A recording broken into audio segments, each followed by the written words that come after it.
Assalamualaikum warahmatullahi wabarakatuh. Jumpa lagi bersama channel RJ100. Selamat datang, selamat belajar. Saat ini RJ100 akan coba membedah mengenai hak perlindungan anak.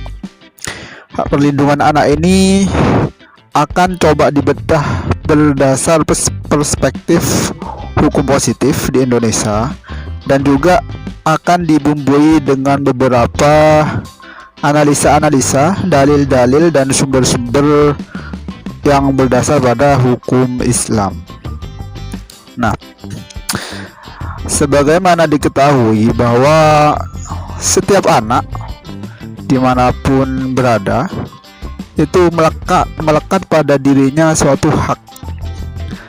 Suatu hak ini melekat bahkan sejak sebelum dia dilahirkan. Jadi anak ini sebelum dia dilahirkan, dia sebenarnya sudah punya hak.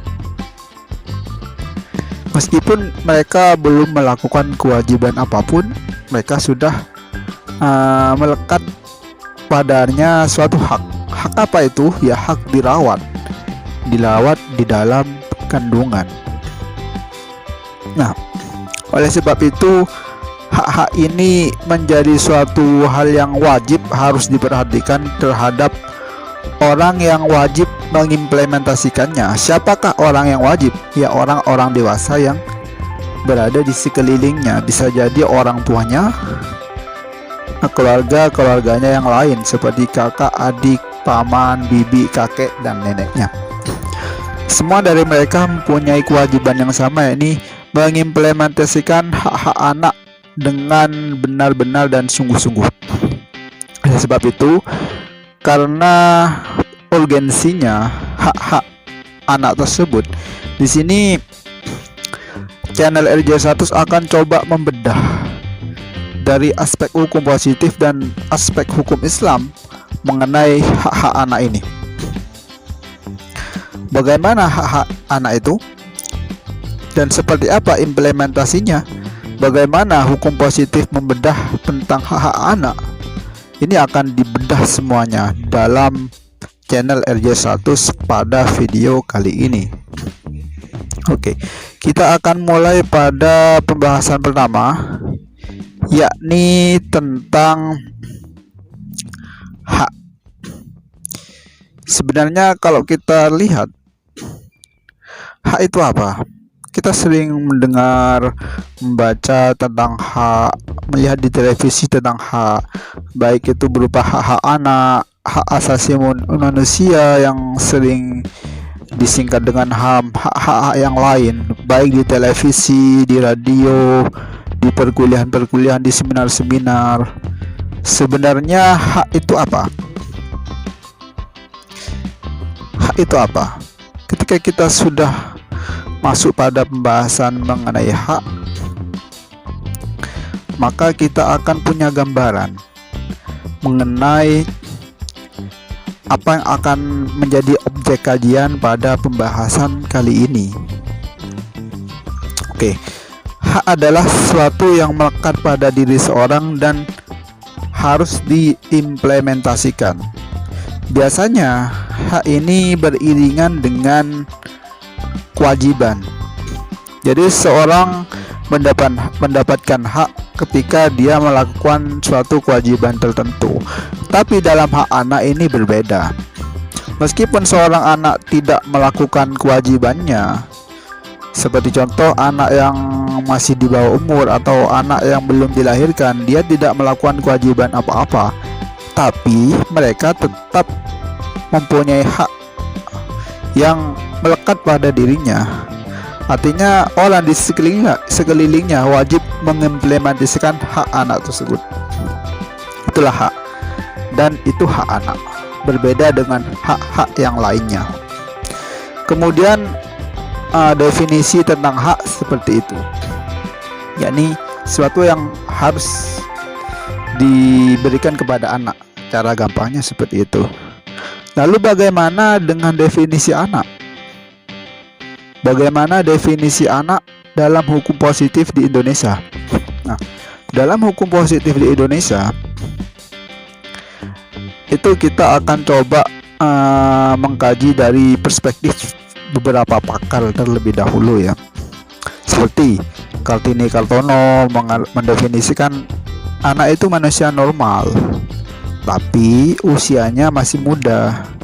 Jadi mereka itu, anak itu masih dalam proses menemukan atau membangun identitas pribadinya. Ya, anak itu manusia biasa menurut Kartini Kartono. Jadi karena mereka manusia biasa, maka mereka memiliki hak yang sama dengan manusia yang lainnya, sebagaimana HAM, hak asasi manusia. Nah, terus ada juga salah satu pakar, Nicholas Ekbala ini salah satu pakar, mengatakan bahwa anak itu adalah suatu proses di mana manusia menuju dewasa. Dan di masa anak ini, seorang itu masih dalam proses tumbuh kembang. Jadi anak menurut Nicholas Ekbala seperti itu. Jadi manusia yang masih dalam tumbuh kembang lah, cara gampangnya seperti itu.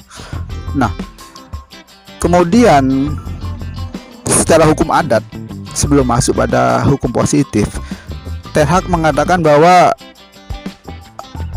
dalam hukum adat, seorang itu bisa dikatakan anak-anak atau sudah dewasa bisa dilihat dari beberapa indikasi atau beberapa hal. Seperti apakah dia sudah kawin atau belum. Kalau dia sudah kawin, berarti dia dianggap sudah dewasa secara adat. Tahu? Kalau dia sudah meninggalkan rumah orang tuanya atau hidup sendiri, maka secara adat mereka sudah dianggap sudah dewasa. Itu secara adat. Nah, kemudian ada juga yang mengatakan, beberapa pakar yang tentunya mengacu pada aspek sosiologis ataupun psikologis, ya anak itu ya yang berumur 18 tahun ke atas, itu anak. Ada yang di bawah 18 tahun ya yang di bawah 18 tahun. Kalau yang di atas 18 tahun ya masih sudah masuk dalam manusia dewasa gitu. Itu salah satu pakar yang agak mengacu pada hukum positif, dipaparkan oleh Novianti Fabona. Nah, tadi perspektif adat sudah, perspektif pakar sudah, yang pakar-pakar tersebut mengacu pada pendekatan sosiologis, dan di sini juga ada menurut pendekatan psikologis. Menurut pendekatan psikologis, anak itu bisa ditinjau dari dua aspek, yakni yang pertama psikobiologis, yang kedua psikoanalisis. Kita akan mencoba menjelaskan berdasarkan psikobiologis. Pesan psikobiologis, seorang anak sangat bergantung pada faktor keturunan dan apa yang sudah ada pada dirinya sejak lahir. Gitu. Nah, kemudian berdasarkan psikososial, anak itu yang berkaitan dengan faktor usia. Kalau di psikobiologis, kalau psikososial ya anak yang tergantung usianya. Kalau yang 12 tahun ya masih anak. Kalau 12 sampai 15 tahun dikategorikan sebagai remaja. Kalau remaja penuh yakni usia 15 sampai 17. Nah, kalau 17 sampai 21 dewasa muda. Kalau dewasa tua umur 21 tahun ke atas. Jadi perinciannya lebih detail lagi. Jadi ada anak, ada remaja dini, remaja penuh, itu berdasarkan psikososial. Itu nanti kalau dibahas secara lebih detail, pengertian definisi tentang anak ini akan banyak menimbulkan beberapa definisi dan pembagian. Kenapa? Karena memang tidak ada acuan khusus yang mengacu bahwa anak ini seperti ini, anak ini seperti ini. Tapi nanti hukum positif karena memang dogmanya adalah positifisme, maka nanti akan diadakan suatu acuan. Acuannya berupa umur. Dalam hukum positif seperti itu. Tapi dalam pakar ya tergantung kepakarannya. Kalau yang pakar di bidang psikologi, maka dia akan mendefinisikan anak berdasarkan kajian psikologis. Tapi kalau dia ahli di bidang sosial, ya mendefinisikan anak dalam perspektif sosial. Jadi beda-beda. Nah, bagaimana dengan kajian Islam? Oke, dalam kajian Islam itu Al-Quran dan Al-Hadis sebagai sumber itu menyebut anak dengan beberapa kata. Bisa jadi Al-Gulam atau Al-Banun, Al-Ibnu, Al-Aulad, Al-Walad. Banyak istilah yang dipakai. Itu di dalam Al-Quran dan Hadis. Nah, bagaimana dengan anak dalam hukum Islam? Siapa itu anak? Nah, dalam hukum Islam maka lebih mengacu pada kajian fikih. Kajian fikih itu sendiri dalam hukum Islam, anak itu ya yang berusia 15 tahun ke bawah jika dia tidak keluar mani. Jika dia keluar mani, maka meskipun belum sampai usia 15, maka dia sudah dianggap dewasa. Ini untuk anak laki-laki. Nah, untuk perempuan beda lagi. Untuk perempuan, anak itu ialah mereka yang sudah haid. Biasanya mereka ini di atas umur 9 tahun. Seperti itu. Itu dalam kajian madhab Syafi'iyah. Adapun madhab-madhab yang lain, definisi mengenai anak ini juga beda-beda. Jadi tergantung madhabnya apa. Nah, ini kita akan masuk pada kajian definisi anak berdasarkan perspektif hukum positif.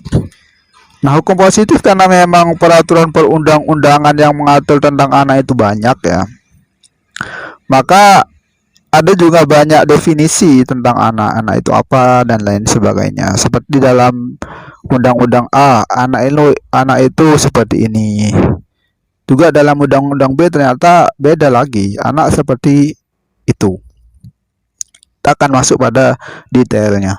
Nah, menurut KUHP seperti contoh, dalam penuntutan pidana terhadap orang belum dewasa karena melakukan suatu perbuatan, hakim dapat memerintah supaya berselingkuh dengan kedua orang tuanya. Jadi KUHP anak itu lebih cenderung 16 tahun ke bawah. KUHP Kitab Undang-Undang Hukum Perdata, anak itu lebih condong ke 21 tahun ke bawah. Nah, kemudian Undang-Undang Nomor 13 tahun 2003, anak ialah yang berumur 18 tahun.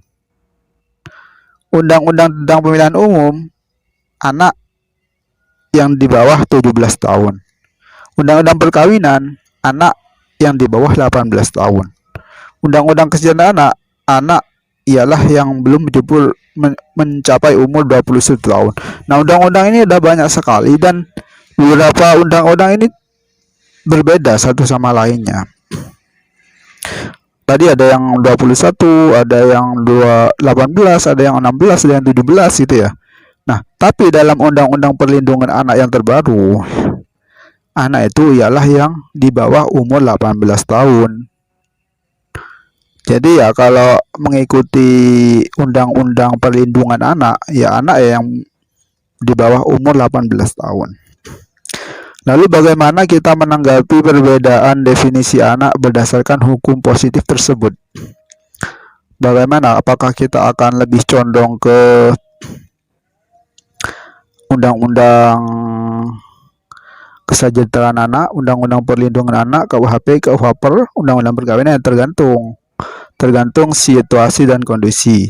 Jika memang situasi dan kondisinya peristiwanya tentang perkawinan, maka yang undang-undang yang dipakai ialah undang-undang ya tentang perkawinan.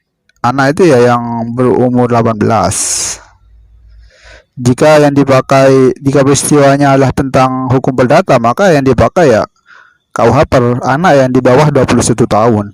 Nah, tapi jika peristiwanya atau kasusnya tentang hukum perlindungan anak atau hak-hak anak, maka yang dipakai jelas anak itu ya ialah yang berumur di bawah 18 tahun. Demikian, nanti kita juga akan paparkan tentang perbedaan signifikansi detail-detail tentang anak ini, tentang perbedaan definisi anak ini dalam hukum positif di Indonesia. Kita akan paparkan slide-slide-nya pastinya. Oke, demikian ya. Tadi sudah dijelaskan tentang hukum positif. Nah, dalam hukum Islam juga tadi sudah dijelaskan. Sekarang hak sudah, pengertian hak sudah, pengertian anak sudah. Bagaimana tentang pengertian hak anak? Ya, pengertian hak anak ya tinggal digabung saja. Pengertian hak itu apa? Terus pengertian anak itu apa? Maka masuklah pada pembahasan definisi pengertian hak anak. Nah, Undang-Undang Dasar 1945 itu sudah mengatur tentang ini. Contoh dalam ayat 2B.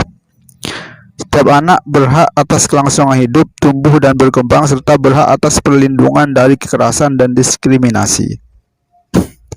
Hal ini sebagaimana di dalam ketentuan umum Undang-Undang Perlindungan Anak yang disebutkan. Nah, kemudian juga di dalam Undang-Undang tentang Hak Asasi Manusia, setiap anak berhak atas perlindungan oleh orang tua, keluarga, masyarakat, dan negara. Hak anak adalah hak asasi manusia dan untuk kepentingannya hak anak itu diakui dan dilindungi oleh hukum bahkan sejak dalam kandungan. Tadi sudah dijelaskan bahwa hak anak itu sudah berlaku sejak anak di dalam kandungan. Nah, bagaimana dengan hak anak di dalam Islam? Ada nggak hak anak di dalam Islam? Ya, dipandang bahwa secara umum hak anak di dalam Islam itu terbagi jadi 5 bagian.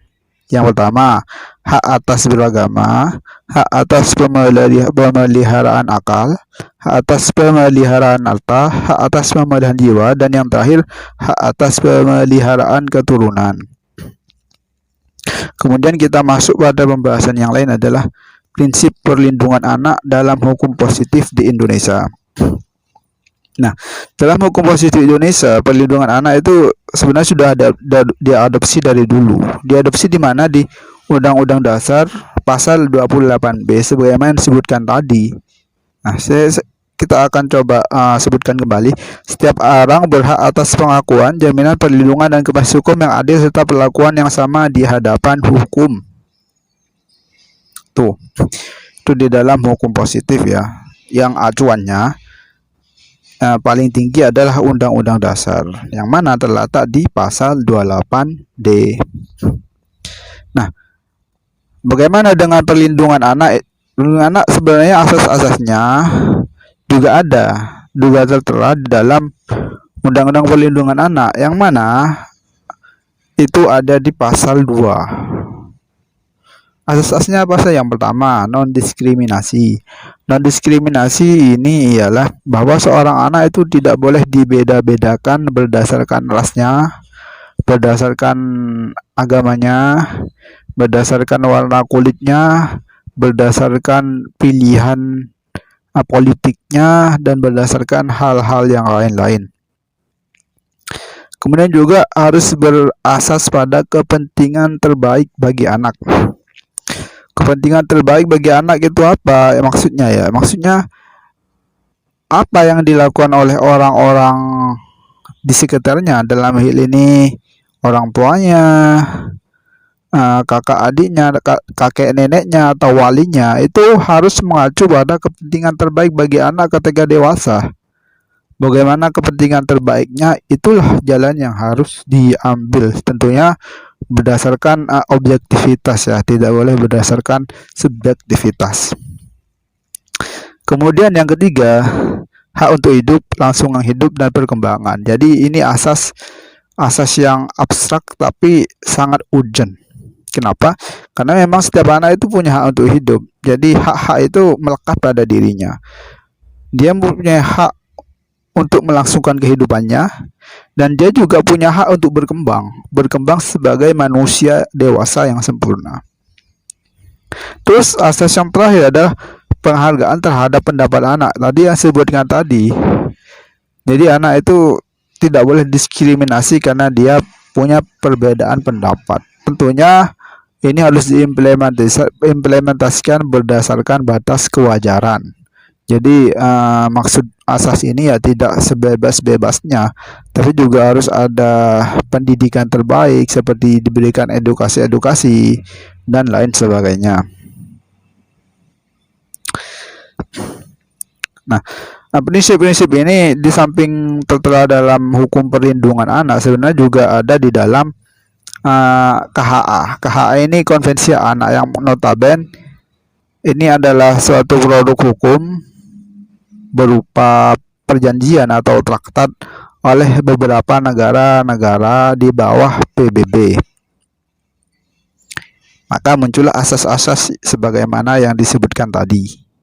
Jadi asas tadi itu nggak ngasal ya. Jadi ada dasar hukumnya. Dasar hukumnya traktat. Jadi memang seperti itu ya. Dalam hukum Islam ada nggak perlindungan anak? Ada. Tapi prinsipnya itu beda dengan tadi. Kalau tadi prinsipnya berdasarkan asas-asas ada 4. Di dalam Islam itu ada ayat Al-Qasas ayat 77. Bagaimana bunyinya? Wabtaghi fima bismillahirrahmanirrahim wabtaghi fima atakallahu daral akhirah wa la tansa nasibaka minad dunya wa ahsin kama ahsanallahu ilaik wa la tabghil fasada fil ardh innallaha la yuhibbul mufsidin. Nah, prinsip dasar perlindungan anak di dalam hukum positif dan hukum Islam itu beda, sudah jelas. Nah, di dalam hukum Islam secara implisit dapat disimpulkan bahwa segala sesuatu tidak mengacu pada aspek duniawiyahnya saja. Kalau tadi di dalam hukum positif kan ya anak harus dilindungi dari A, B, C, dan C dan lain sebagainya. Kalau dalam hukum Islam juga ada dua aspek duniawi dan aspek ukhrawi. Nah, aspek ukhrawi ini yang nggak ada di dalam hukum positif. Sebagaimana kalau dalam hukum Islam anak harus diberikan kebebasan pendapat, maka kalau dalam hukum positif, maka dalam hukum Islam maka anak harus dibimbing menjadi anak yang punya kepribadian agamis yang baik. Jadi tidak semua pendapatnya harus diterima dan ditelan mentah-mentah. Juga ada harus pendapat-pendapat anak yang harus diluruskan ketika tidak sesuai dengan prinsip-prinsip keagamaan dalam Islam. Maka itu salah satu hal yang urgen ya dalam prinsip perlindungan anak dalam Islam. Kenapa? Karena ya itu acuannya. Salah satu ayat yang menjadi acuan adalah wala taqtulu auladakum min imlaq nahnu narzuqukum wa iyyahum. Janganlah kamu bunuh anak-anak kamu karena takut kemiskinkan. Allah rezeki kepadamu dan mereka. Itu salah satu prinsip bahwa kita tidak boleh menyakiti anak. Juga ada hadis tentang ini. Ini hadasana Abu Ahsan Muhammad bin Al-Husain Alawi an Al-Hasan bin Husain bin Mansur bin Samsar. Hadasana Hamid bin Mahmud. Langsung pada hadisnya an Ibnu Abbas qala Rasulullah sallallahu alaihi wasallam muslim yakun lahu ibnatani fi hasisu ilaihima ma sahibatahu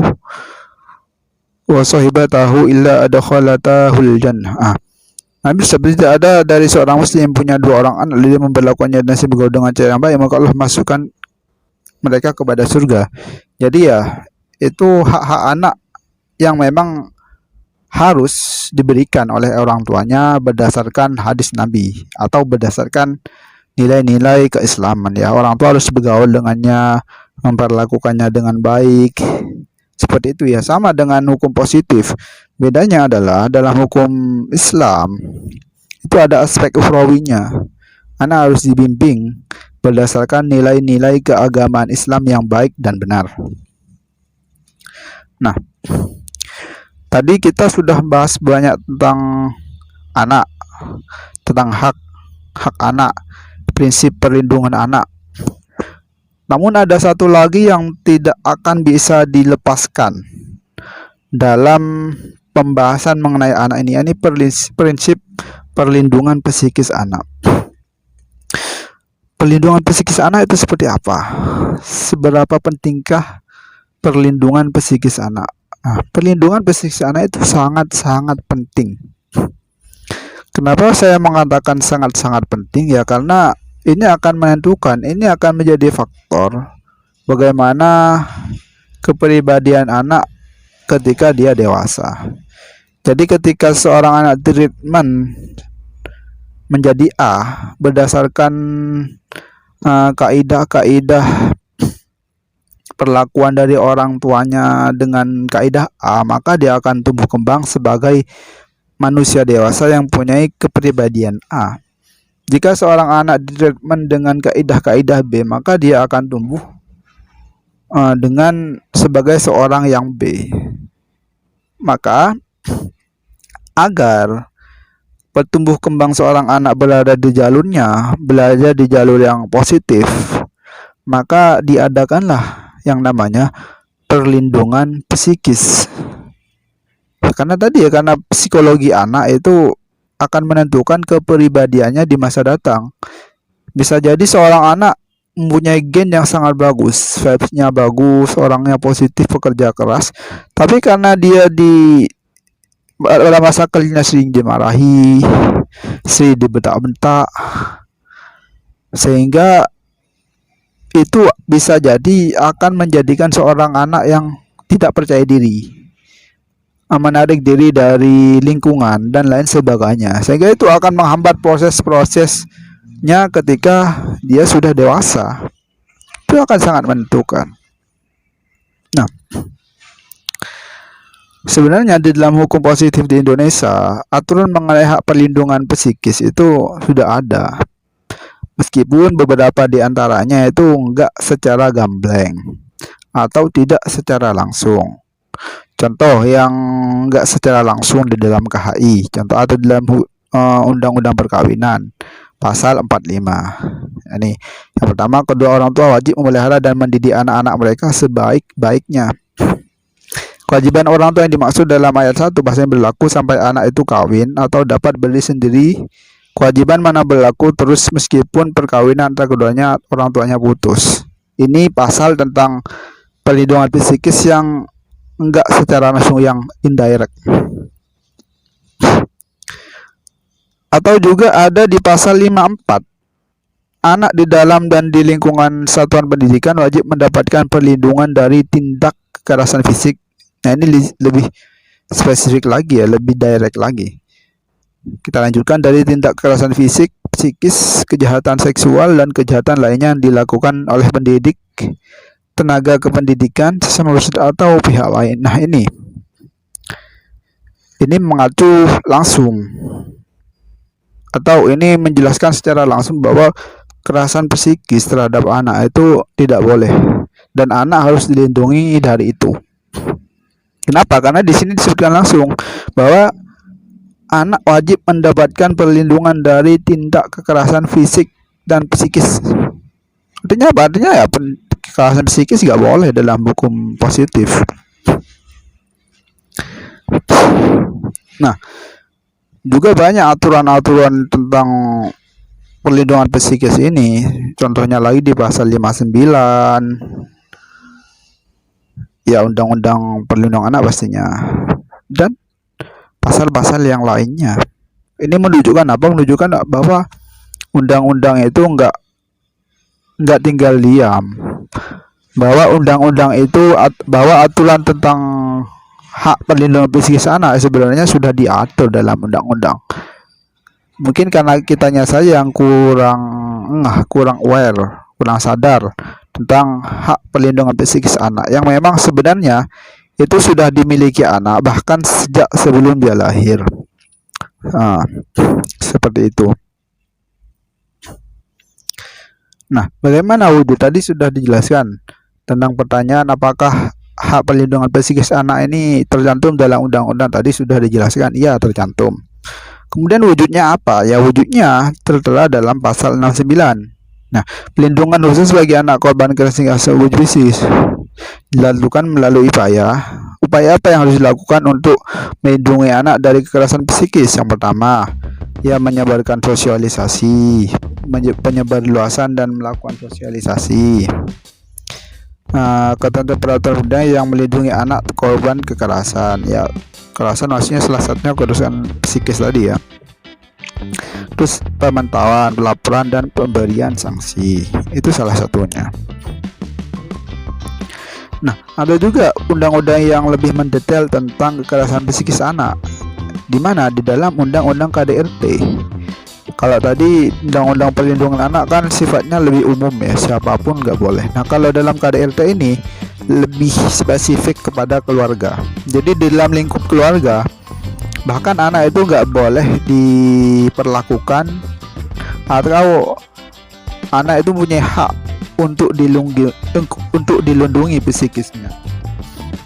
Jadi nggak boleh AIU babi bu kepada anak yang bisa melukai kekerasan psikisnya. Itu sudah dijamin oleh undang-undang. Dalam apa? Dalam undang-undang KDRT.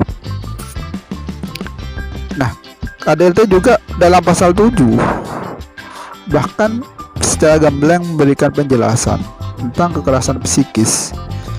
Nah, kekerasan psikis sebagaimana dimaksud dalam pasal 5 ialah perbuatan yang mengakibatkan ketakutan, hilangnya rasa percaya diri, hilangnya kemampuan bertindak, rasa tidak berdaya, atau pendidikan psikis berat pada seorang. Bahkan ini gambling ya, ini direct langsung. Jadi kekerasan psikis itu bukan cuma isu dari pasal-pasal yang abstrak, tapi ini ada pasalnya secara jelas langsung dalam pasal 7 Undang-Undang KDRT. Ini jelas ya. Bahkan ini juga dilanjutkan dengan peraturan Menteri P3A. Ini ada di poin B ya. Poin B yang tentang pedoman penanganan anak korban kekerasan. Nah, dia menjelaskan di dalam pasal itu, kekerasan psikis merupakan tindakan kekerasan yang dirasakan oleh anak yang mengakibatkan terganggunya emosional anak sehingga dapat mempengaruhi tumbuh kembang anak secara wajar. Adapun bentuk-bentuk dari pesan ini antara lain, ini bentuk-bentuknya ya, bahkan lebih detail lagi malah. Intimidasi. Nah, intimidasi seperti menggeletak, mengancam, menakuti nggak boleh kepada ini. Menggunakan kata-kata kasar, mencemooh, menghina, memfitnah, mengontrol aktivitas sosial secara tidak wajar, menyekap, memutuskan hubungan sosial secara paksa, mengontrol atau menghambat pembicaraan, membatasi kegiatan keagamaan yang diingini oleh seorang anak dan sebagainya. Ini direct sekali ini penjelasannya. Nah, ini gak boleh. Dan seharusnya orang-orang yang melanggar pasal ini ada tuntutan hukumnya, ada sanksi hukum yang berlaku kepadanya. Baik seumpama nggak diberlakukan sanksi hukum, ya seharusnya pasal-pasal tentang hak-hak lain yang akan diperoleh seorang anak juga diberlakukan, seperti nanti anak yang mengalami kekerasan psikis akan diperlakukan secara khusus oleh Kementerian Perlindungan Anak dan lain sebagainya. Ya seenggaknya kalau nggak ada sanksi bagi pelakunya, ya anaknya harus dilindungi. Seperti itu. Nah, tadi sudah jelaskan secara jelas ya. Kemudian saya rasa kajian-kajian ini akan sangat bagus jika coba dianalisis dengan metode penemuan hukum. Kenapa? Karena metode penemuan hukum ini sangat berguna untuk menganalisis kasus-kasus yang memang masyarakat kurang aware, kurang berikan kesadaran penuh terhadap kasus-kasus tersebut. Dalam hal ini kasus tentang perlindungan psikis anak. Ini akan sangat menarik jika kita coba telaah berdasarkan perspektif penemuan hukum. Nah, bagaimana kajiannya? Oke. Sebelum masuk pada kajiannya, maka langkah baiknya jika kita itu coba mengerti terlebih dahulu atau mendefinisikan Atau coba saya menjelaskan terlebih dahulu tentang apa itu penemuan hukum, siapa yang menemukannya, dan bagaimana perkembangannya. Masuk pada pengertian penemuan hukum. Nah, penemuan hukum sendiri itu berasal dari bahasa Belanda yang memiliki arti penemuan hukum atau reh. Berarti hukum, sedangkan finding penemuan. Jadi reh finding kalau bahasa Belandanya ya. Nah, penemuan hukum ini menurut Sudikno Multakusumo itu kadang dipermasalahkan oleh beberapa pakar. Kenapa? Karena ada istilah yang lebih tepat. Bisa jadi pelaksanaan hukum, penerapan hukum, penciptaan hukum, atau penerapan hukum. Ini yang dipermasalahkan. Sebenarnya referending itu seperti ini, seperti itu. Tapi kita akan fokus pada penemuan hukum saja. Nah, sebenarnya penemuan hukum itu bukan ilmu baru. Kenapa bukan ilmu baru? Karena sebenarnya ini sudah lama dipraktekkan oleh hakim, atau oleh para regulator, atau oleh para advokat, atau oleh para polisi-polisi. Semua profesi-profesi yang berhubungan dengan hukum itu mempunyai wewenang untuk melakukan penemuan hukum, baik itu sarjana. Nah, kita akan masuk pada definisi dari sarjana Belanda, Jaap Ponter, salah satu sarjana yang mengarang buku khusus mengenai finding atau penemuan hukum. Nah, menurut dia, hukum itu harus diarahkan untuk beri jawaban pada pertanyaan mengenai hukum dalam kejadian hukum yang konkret di masyarakat. Jadi itu penemuan hukum. Jadi hukum ya seperti itu ya, harus diarahkan pada kejadian konkret. Jadi biar hukum itu enggak hanya teori saja, tapi juga harus diaplikasikan dalam bentuk praktek.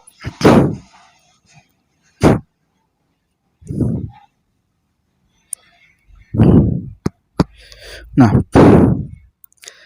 dari beberapa pandangan pakar itu, maka dapat dikemukakan bahwa penemuan hukum merupakan langkah yang harus ditetapkan oleh hakim, penegak hukum, atau bahkan sarjana hukum ketika berhadapan dengan suatu norma hukum yang tidak begitu jelas atau terhadap suatu kasus yang mana belum diatur oleh hukum. Jadi ini sangat cocok ya untuk pelindungan psikis anak. Kenapa? Karena pelindungan psikis anak ini dianggap belum jelas dan masyarakat belum begitu aware, dan juga memang dalam hukum-hukum positif dalam tataran undang-undang yang mana posisinya yang agak tinggi secara hierarki itu juga begitu jelas belum begitu jelas mengatur. Yang ada ya undang-undang di bawah seperti tadi Permen P3A terus dan lain sebagainya. Ini cocok lah dipakai di di hak perlindungan psikis anak. Nah, mengapa kita harus memakai penemuan hukum untuk membedah hak perlindungan psikis anak? Jawabannya adalah ya, karena memang peraturan perundang-undangan tentang hak perlindungan psikis anak itu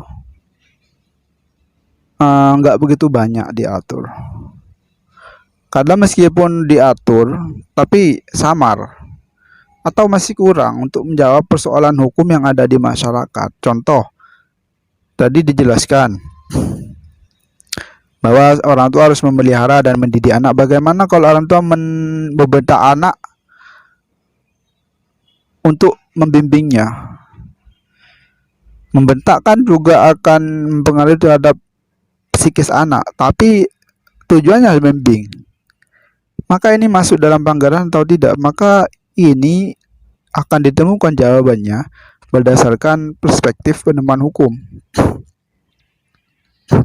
Ini sebagaimana dipaparkan oleh Jazim Samidi, bahwa peraturan perundang kerap kali gak jelas, statis dan tidak lengkap, dan kadang nggak mengakomodir perkembangan yang ada di masyarakat. Jadi itulah kenapa penemuan hukum itu harus dilakukan. Funding itu wajib diimplementasikan dalam hukum atau menemukan peristiwa hukum yang ada di masyarakat. Nah, sumber-sumber penemuan hukum itu dari mana? Sumber penemuan hukum itu banyak. Yang pertama, sumber penemuan hukum adalah peraturan perundang-undangan, bisa jadi. Yang kedua, kebiasaan, jurisprudensi, perjanjian internasional atau traktat, terus doktrin, itu bisa dijadikan sumber penemuan hukum. Ada juga hierarki dalam sumber hukum. Nah, jika ada konflik seumpama antara undang-undang dan jurisprudensi, maka dalam penemuan hukum yang dipakai ya undang-undang. Kenapa? Karena memang dalam right finding atau penemuan hukum, undang-undang selalu menjadi prioritas. Ini yang harus dicatat. Dalam penemuan hukum, undang-undang harus menjadi prioritas. Nah, yang kedua, undang-undang tidak dapat ditafsirkan bertentangan dengan undang-undang itu sendiri. Jadi, ya undang-undang ditafsirkan dengan undang-undang, nggak boleh ditafsirkan dengan yang lain-lain.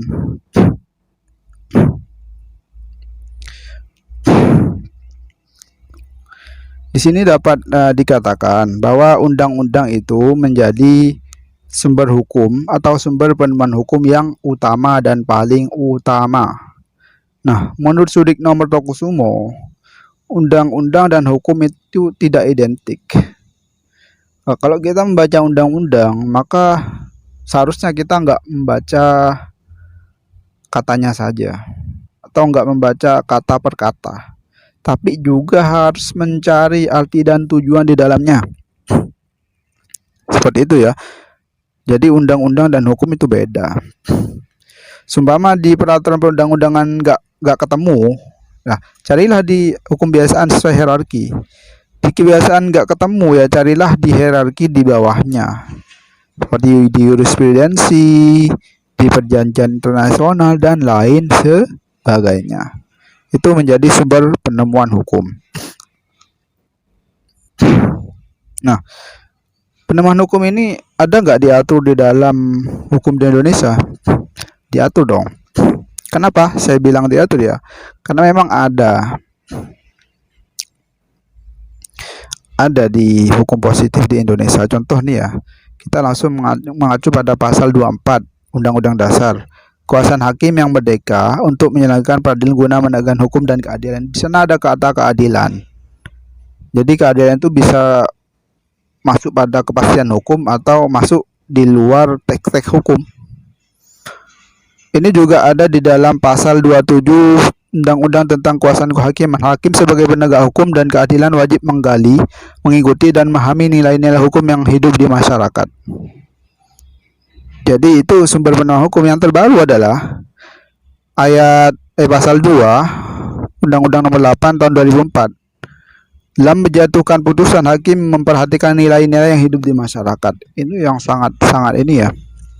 Jadi ini menunjukkan bahwa penemuan hukum itu memang juga sudah diatur di dalam peraturan perundang-undangan di Indonesia. Nah, tadi sudah dijelaskan banyak. Lalu siapa sih yang mempunyai wewenang untuk melakukan penemuan hukum? Nah, dalam hal ini Sudikno Mertokusumo mengatakan bahwa penemuan hukum itu bisa dilakukan oleh aparatur hukum, salah satunya hakim, advokat, polisi, jaksa, dan beberapa elemen lain seperti notaris. Jadi orang-orang yang bersentuhan dengan hukum itu ya bisa sih melakukan penemuan hukum. Kalau seumpama mahasiswa, dosen bisa nggak? Bisa. Bedanya penemuan hukum yang dilakukan oleh mahasiswa atau dosen nggak menjadi produk hukum, tapi menjadi doktrin. Jadi kalau seumpama kita sebagai mahasiswa atau dosen melakukan suatu penafsiran hukum, ya itu bisa dan sah-sah saja. Tapi itu nggak dianggap sebagai produk hukum, itu hanya dianggap sebagai doktrin. Nah, seumpama suatu saat polisi, jaksa, hakim dan lain sebagainya mempunyai masalah dalam menafsirkan hukum, maka ya bisa memakai pendapat-pendapat kita itu, pendapat kita dalam melakukan penemuan hukum. Nah, bagaimana dengan penemuan hukum itu ada berapa macam-macamnya itu ya, salah satunya interpretasi hukum atau menafsirkan hukum, dan juga konstruksi hukum. Bedanya kalau interpretasi ini hukumnya sudah ada dan kita interpretasikan atau kita coba tafsirkan. Nah, konstruksi ini hukumnya nggak ada, jadi kita menggali hukum tersendiri dari beberapa hukum yang sudah ada. Meskipun secara teks nggak ada, tapi kita coba menggali baik dengan analogi ataupun yang lain-lain, itu namanya konstruksi. Nah, tadi ada dua ya. Sedang dari dua tadi juga dibagi jadi beberapa. Contoh, interpretasi hukum. Interpretasi hukum itu ada banyak. Bisa interpretasi gramatikal.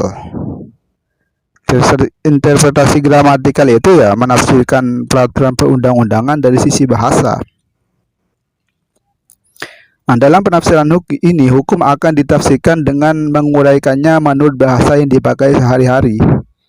Jadi seumpama dalam undang-undang ada kata maling gitu ya, maka interpretasi gramatikal maling itu apa dalam percakapan sehari-hari, maka itulah yang akan dijadikan rujukan.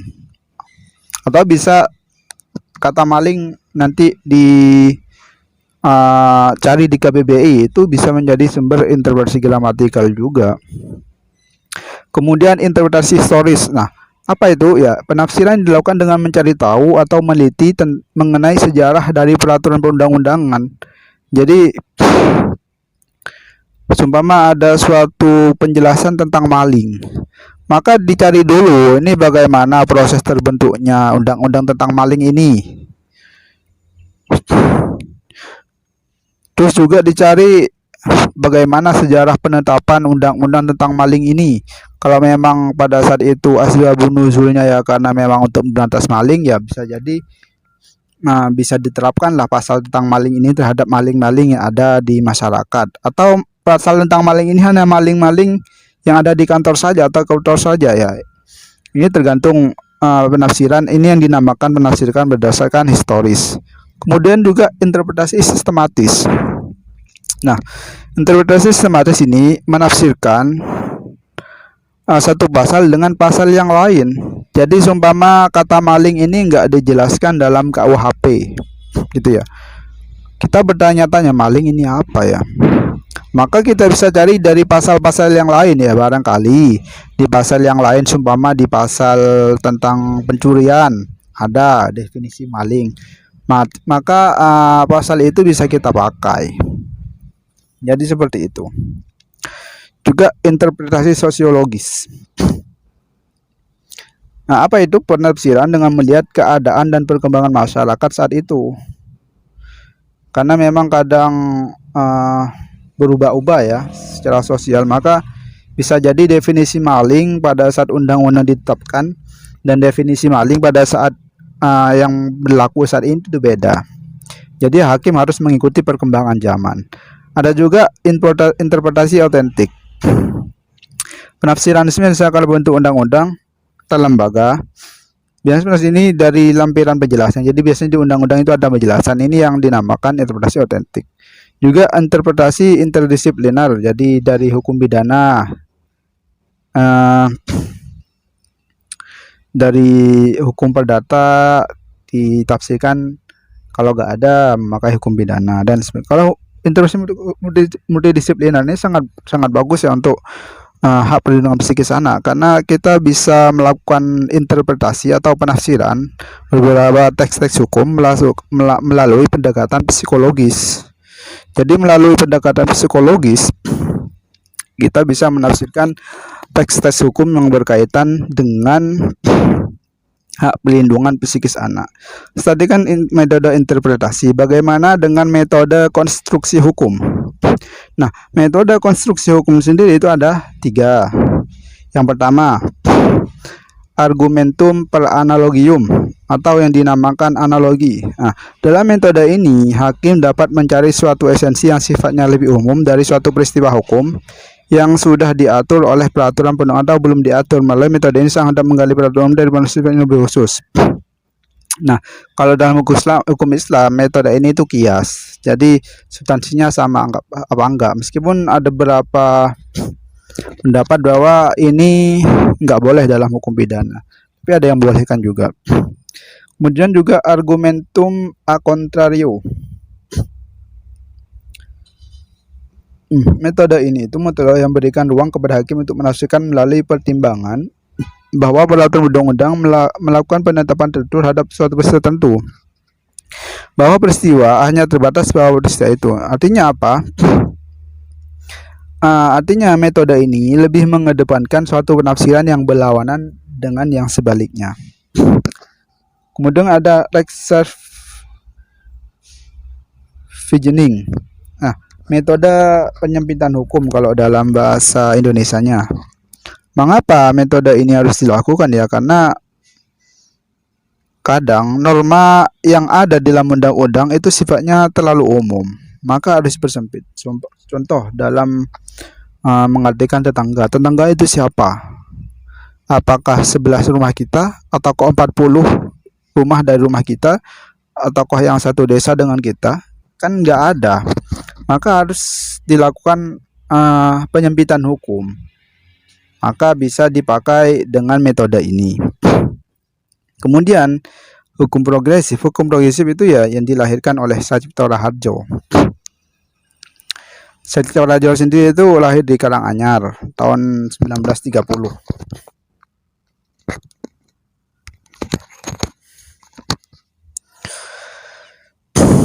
Karanganyar itu letaknya di Banyumas ya, Jawa Tengah. Nah, tahun 72 dia itu sekolah di California, di Amerika. Baru dia lanjut doktoral itu di Diponegoro, Undip. Sambil mengajar di Pasca saat itu ya. Sacipto Raharjo ini ya yang dikenal sebagai pencetus hukum progresif di Indonesia. Nama panggilannya itu Prof. Cip.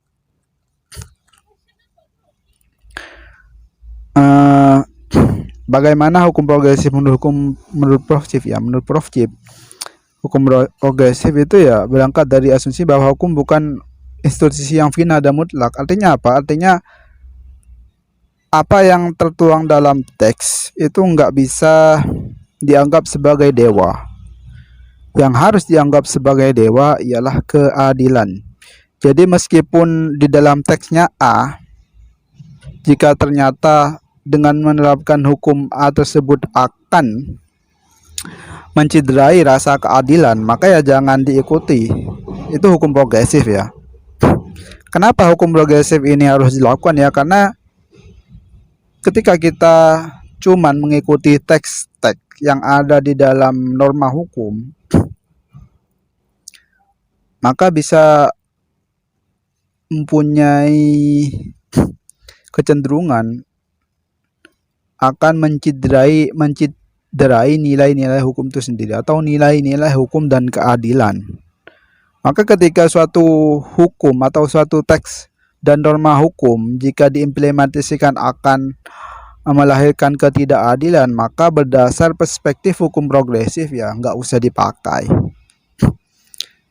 Seorang boleh memakai apa yang ada dalam nilai-nilai keadilan itu sendiri.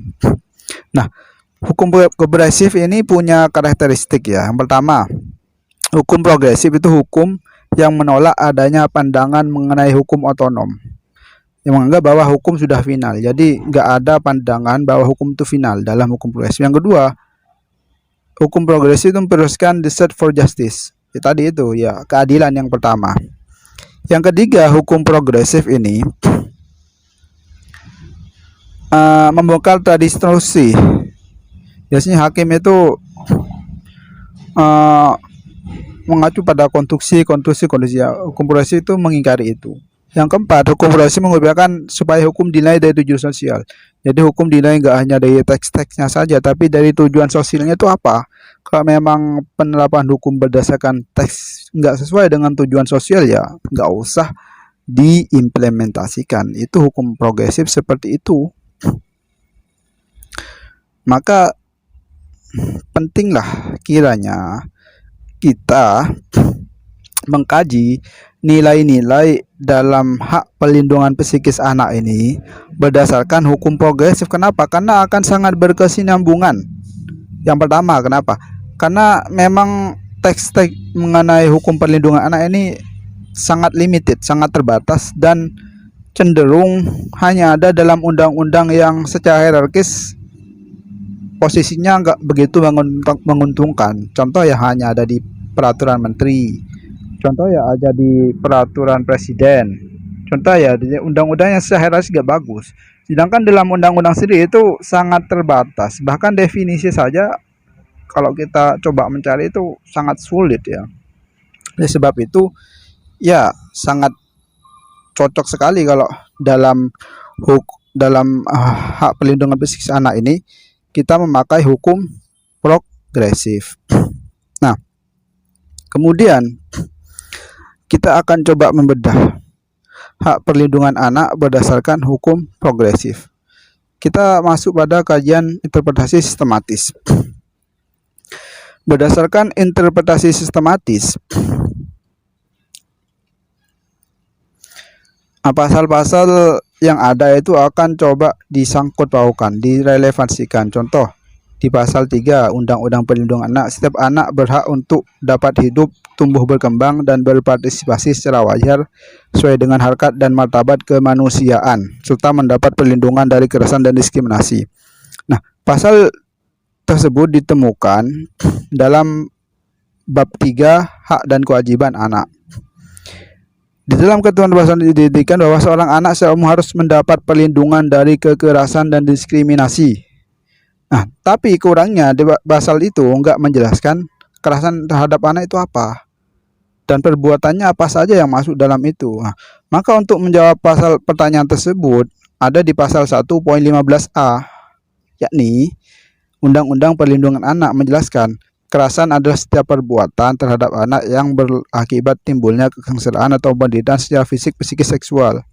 Nah, jadi dalam penafsiran sistematis ini masing-masing pasal itu dianggap punya relevansi gitu, punya keterkaitan antara satu dan yang lainnya.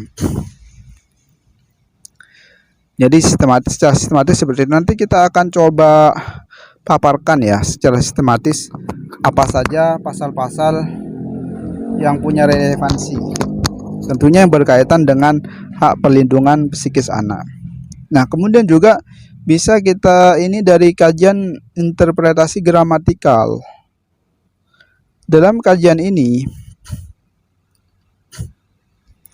contoh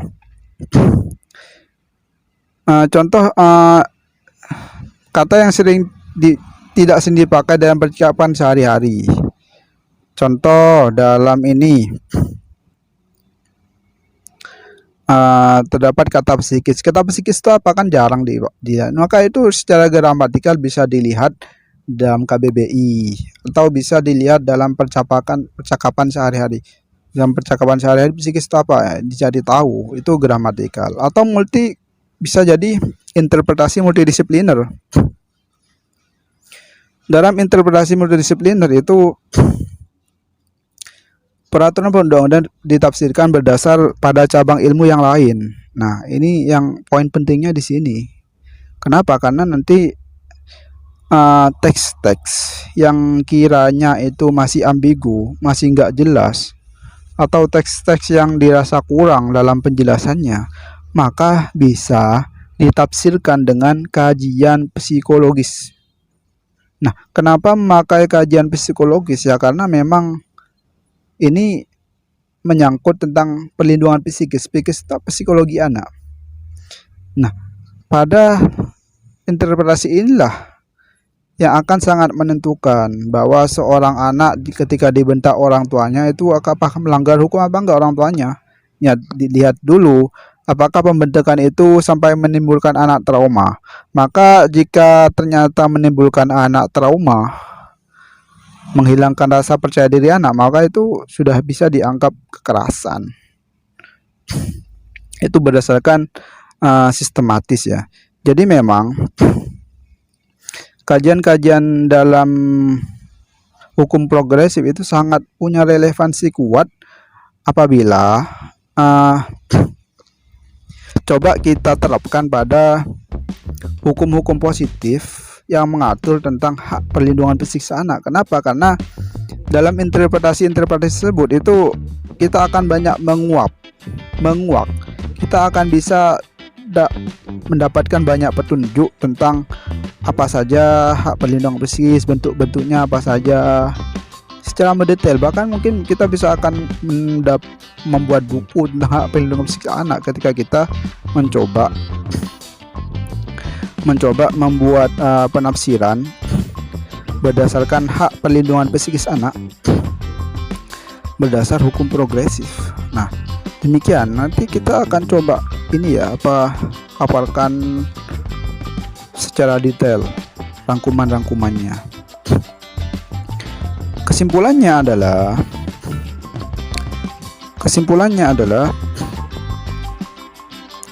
yang pertama, hak perlindungan psikis anak di Indonesia itu diatur dalam beberapa undang-undangan yang mana dalam aturan itu satu sama lain saling berkaitan. Nah, pada dasarnya itu dikategorikan menjadi 4: larangan kekerasan fisik terhadap anak, definisi kekerasan psikis, bentuk kekerasan psikis, dan bentuk perlindungan terhadap anak. Nah, berdasar analisa hukum progresif, hak perlindungan psikis anak di Indonesia disesuaikan dengan kajian psikologi. Hal ini karena keadilan substansi berdasarkan hukum progresif mengatakan bahwa tujuan hukum ialah untuk manusia atau untuk manusia. Maka berdasarkan hukum progresif dibutuhkan perubahan konsep hak psikis anak dalam peraturan pemerintah di Indonesia dengan mempertimbangkan kajian psikologi untuk mewujudkan keadilan bagi anak.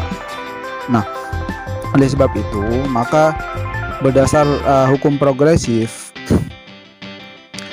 hak anak ini bisa jadi adalah tertuang dalam norma-norma yang bahkan tidak ada dalam teks-teks peraturan perundang-undangan.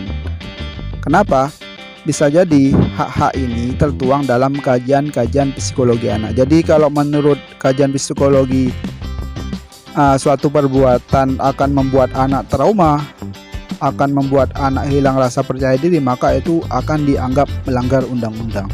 Bahkan jika dianggap melanggar undang-undang, perbuatan tersebut bisa membuat seorang terkena sanksi baik penjara ataupun yang lain sebagainya.